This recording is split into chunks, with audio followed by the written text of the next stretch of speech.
sentiment à l'idée de jouer aux côtés de Neymar et Kylian Mbappé? La verdad que una felicidad enorme, Eh una bien, locura, como dije recién. C'est de la folie, c'est le pouvoir bonheur compartir complet de pouvoir día a día con partager nuestras avec plantillas eux. Messi au PSG, c'est fait. Mais est-ce que le Paris Saint-Germain n'a pas commis une grossière erreur en recrutant la légende du FC Barcelone? Tu vas le découvrir dans cette vidéo. Franchement, moi j'y crois toujours pas. Messi au Paris Saint-Germain. Je veux dire, tu m'aurais parlé de ça il y a un mois, je t'aurais dit mais non, c'est impossible.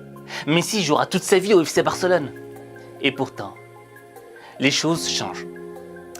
Et ça m'a vraiment fait plaisir quand j'ai vu Messi avec son petit t-shirt là, ici c'est Paris. Tu vois, le mec, il vient et il s'intègre directement. Il est là, il essaie de faire plaisir aux supporters.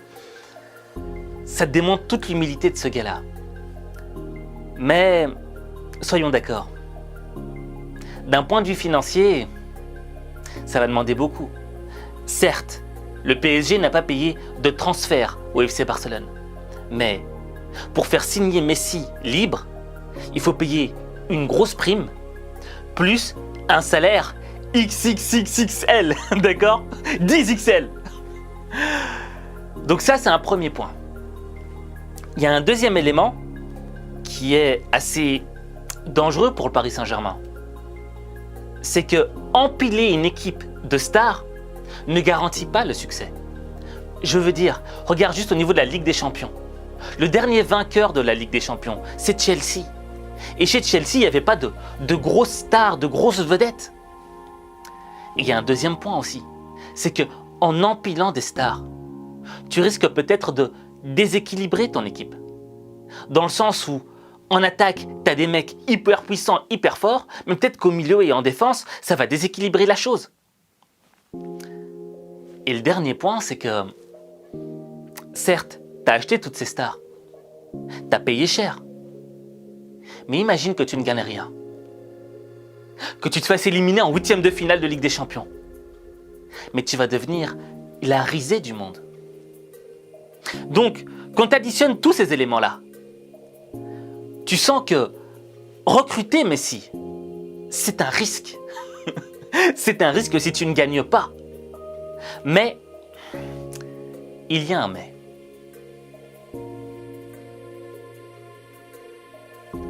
Je ne sais pas si tu te rappelles, mais il y a quelques années de cela, le Paris Saint-Germain avait recruté David Beckham.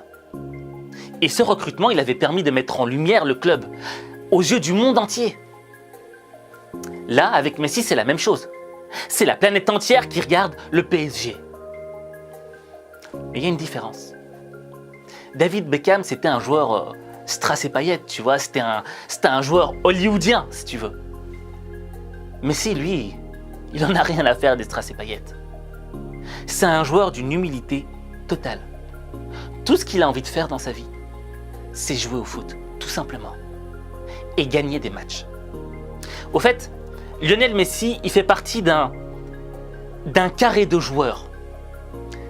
Ce carré se compose de Lionel Messi, Cristiano Ronaldo, Zlatan Ibrahimovic et Sergio Ramos. Tu vois, ces 4 joueurs, ils font partie de la même génération. Et ils ont un âge avancé pour le football. Ils ont dépassé la trentaine. Mais ils ont toujours faim. Ils ont toujours la rage de gagner. Ces mecs-là, au niveau du mental, ce sont des machines de guerre. Ils sont pas intéressés par l'argent, ils sont intéressés par les titres, par la gagne. Regarde Zlatan Ibrahimovic, 40 ans, toujours sur le terrain. Mais pourquoi? Parce que ces joueurs-là se donnent les moyens de réussir. Ils se donnent les moyens pour être au top.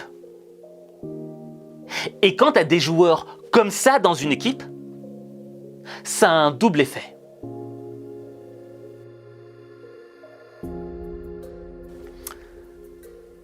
On m'a toujours appris une chose dans la vie. Si tu traînes avec des pigeons, tu deviendras forcément un pigeon. Mais si tu traînes avec des aigles, tu finiras par devenir un aigle. Et le premier effet que va avoir le recrutement de Lionel Messi dans le club, et pas juste Lionel Messi, hein, Sergio Ramos aussi, Hakimi, tous ces joueurs-là qui arrivent dans le club, ce sont des joueurs qui ont une rage de vaincre et une discipline dans le travail.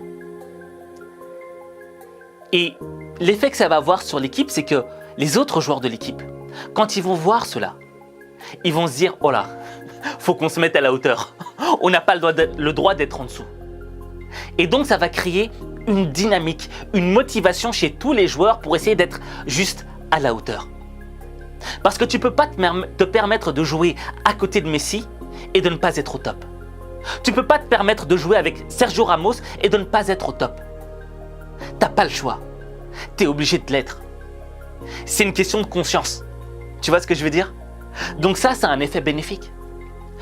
Ça aura même un effet extrêmement bénéfique sur Neymar. Parce que Neymar, quand il est arrivé au Paris Saint-Germain, c'était le meilleur joueur. D'accord? Le meilleur joueur de l'équipe. Donc, il était un petit peu dans sa zone de confort. Il n'était pas en compétition interne avec quelqu'un d'autre. Et là, à l'arrivée de deux légendes, Lionel Messi et Sergio Ramos, quelle va être la réaction de Neymar? Neymar, c'est un joueur émotionnel, tu vois? Et je suis sûr et certain qu'à l'intérieur de lui, il est extrêmement heureux de voir Lionel Messi arriver parce que ce mec-là, il est ultra sympa, il est ultra gentil, d'accord? Mais en même temps, il va se dire, oh là, je dois être à la hauteur parce que je connais Messi, j'ai joué avec lui au Barça. Et moi, j'ai envie d'être au top, j'ai envie d'être le number one dans l'équipe. Donc je vais tout faire pour monter. L'effet sur Mbappé aussi. Mbappé, c'est un joueur ambitieux. C'est un joueur qui a un plan de carrière. Et le fait de pouvoir traîner avec Lionel Messi et Sergio Ramos, plus Neymar, il sait très bien que, en termes d'expérience, ça va lui apporter beaucoup. En jouant simplement 1 an avec ces légendes, il va gagner 5 ans. Donc, dans le fond, le fait d'avoir des gens comme ça dans ton équipe, des gens qui sont déterminés, des gens qui ont faim, ça va relever la barre au niveau de tous les autres joueurs de l'équipe. Et ça, c'est le premier effet positif. Le deuxième effet positif, c'est sur le championnat français. Creo que para nosotros es una motivación especial. Vous imaginez que vous pouvez quand même avoir une attaque en Ligue 1 qui soit Mbappé, Neymar et Messi. Qui l'eût cru? C'était déjà compliqué quand on y allait maintenant, ce sera encore un peu plus compliqué maintenant, et puis on verra ce qui se passe. Ça fait toujours plaisir de jouer contre les meilleurs du monde, donc voilà, s'il arrive à venir dans ce championnat, ce serait bénéfique pour tout le monde. Donc, ça donne encore plus de visibilité à la Ligue 1, donc à nous maintenant d'être contents et de savoir comment le bloquer aussi. C'est magnifique, si vraiment il venait au PSG, c'est quelque chose de magnifique. En tant que joueur, j'ai grandi avec lui, je suis bien sûr fan de lui. Et si je pouvais jouer face à lui, ce serait très très bien. Et pour la Ligue 1, c'est aussi magnifique parce que tout le monde dit que le championnat de Ligue 1 il est moyen, etc. Mais une fois que Messi va venir, je pense que le regard va changer. Bon, on va être d'accord, la Ligue 1, c'est pas... Voilà quoi, c'est pas la plus grande des ligues du monde. Mais les gens se débrouillent, les gens font ce qu'ils peuvent, d'accord? Mais quand une équipe, comme une petite équipe, comme Troyes ou une autre, va jouer face à une équipe de légende, quelle va être la réaction des adversaires selon toi? Mais ils vont se donner à fond. Ils vont donner tout ce qu'ils ont. Pourquoi? Parce que ça va être une opportunité ce match-là. Ils vont le jouer peut-être une seule fois dans leur vie, donc ils vont donner tout ce qu'ils ont. Donc le Paris Saint-Germain jouera peut-être contre des petites équipes, mais jouera contre des équipes qui seront déterminées à gagner, déterminées à faire tout ce qu'ils peuvent faire pour remporter la victoire. Et ça va créer une émulation dans le championnat. Tu vois ce que je veux dire? Ça va bouger le truc, ça va le rendre dynamique. Donc, quand tu fais rentrer des légendes dans ton équipe, ça a un double effet positif, mais pour tout le monde.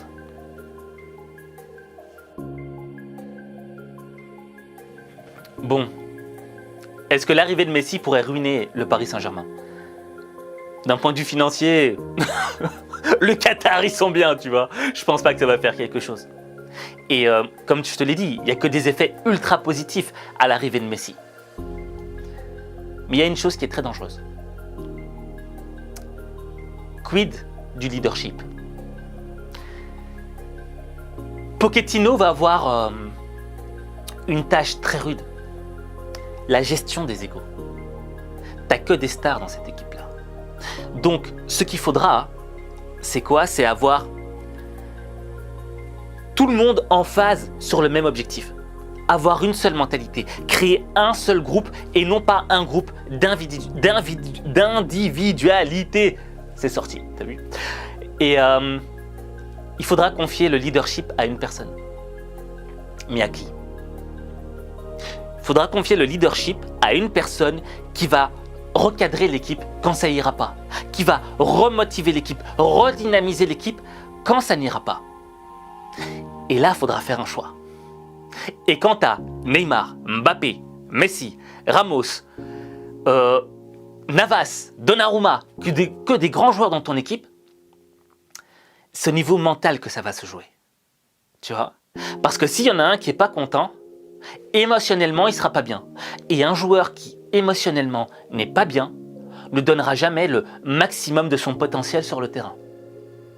Donc, le danger se situe là. Et moi, je pense que... Bon, je ne suis pas le coach du PSG, d'accord? Mais c'est que la première chose qu'il y a à faire, c'est de régler tous les paramètres d'un point de vue mental. Parce que d'un point de vue physique, d'un point de vue du talent, ces joueurs-là, il n'y a rien à leur apprendre. Mais il faut tout paramétrer d'un point de vue mental, dans la tête. D'accord? Que tout le monde soit en phase, que tout le monde ait la même vision. D'accord? Chacun a sa vision individualiste. Et c'est normal, vouloir gagner un ballon d'or, vouloir faire ci et cela. Mais la vision primaire, l'objectif primaire doit être partagé par tous les joueurs. Et à partir du moment où tu auras un leader qui rappellera quel est l'objectif primaire, la première chose qu'on doit faire tous ensemble pour remporter la victoire, là, tu auras une équipe de tueurs.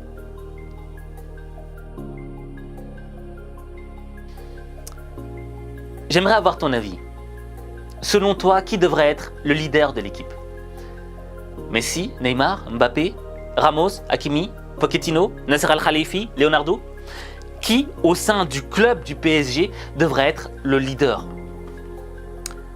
Et en même temps, j'aimerais te rappeler une chose avant de te quitter. Choisis bien avec qui tu traînes. Est-ce que tu traînes avec un Messi? Est-ce que tu traînes avec un Neymar? Est-ce que tu traînes avec un Ramos? Avec qui tu traînes dans ta vie? Parce que les gens qui sont autour de toi vont un petit peu déterminer qui tu vas devenir. Et si tu veux devenir la meilleure version de toi-même, tu dois faire le bon choix. Parce que ta vie, il n'y a que toi qui peux la changer. Il n'y a que toi.